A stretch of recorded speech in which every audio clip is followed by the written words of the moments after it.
ICC দপ্তরে প্রদেশ সভাপতিদের নিয়ে বৈঠক এবং প্রদেশ সভাপতিদের যে বৈঠক সেই বৈঠকে অধীর রঞ্জন চৌধুরীও হাজির। পশ্চিমবঙ্গের প্রদেশ সভাপতি হিসাবে তিনি ডাক পেয়েছেন। সংগঠনের যে পরিস্থিতি সেই পর্যালোচনা বৈঠক বলেই সূত্রের খবর। আমাদের সঙ্গে রাজীব চক্রবর্তী আছেন।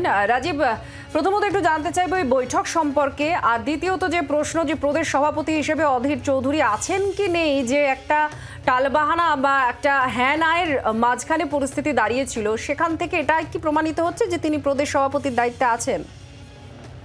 অবশ্যই, দেখো এই মুহূর্তে দাঁড়িয়ে এটি সব থেকে বড় একটি খবর এবং রাজনৈতিক বাংলার রাজনীতির জন্য অত্যন্ত গুরুত্বপূর্ণ একটি বিষয়। তা হলো অধীর রঞ্জন চৌধুরী তিনি প্রদেশ সভাপতি আছেন কি নেই তা নিয়ে একটা ধোঁয়াশা তৈরি হয়েছিল এবং আমরা দেখেছি যে খোদ অধীর রঞ্জন চৌধুরী তিনি ক্ষোভ উগরে দিয়েছিলেন যে তাকে প্রাক্তন সভাপতি বলে সম্বোধন করেছিলেন বৈঠকে গোলাম মীর।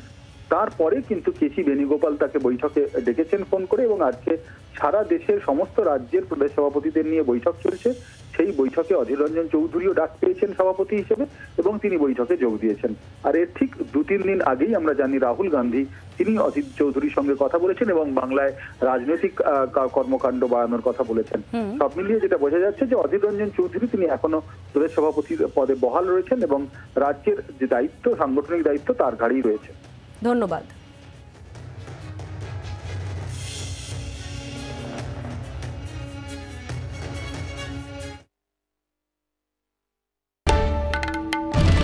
বাংলার আওয়াজ, বাঙালির আবেগ, জি 24 ঘন্টা।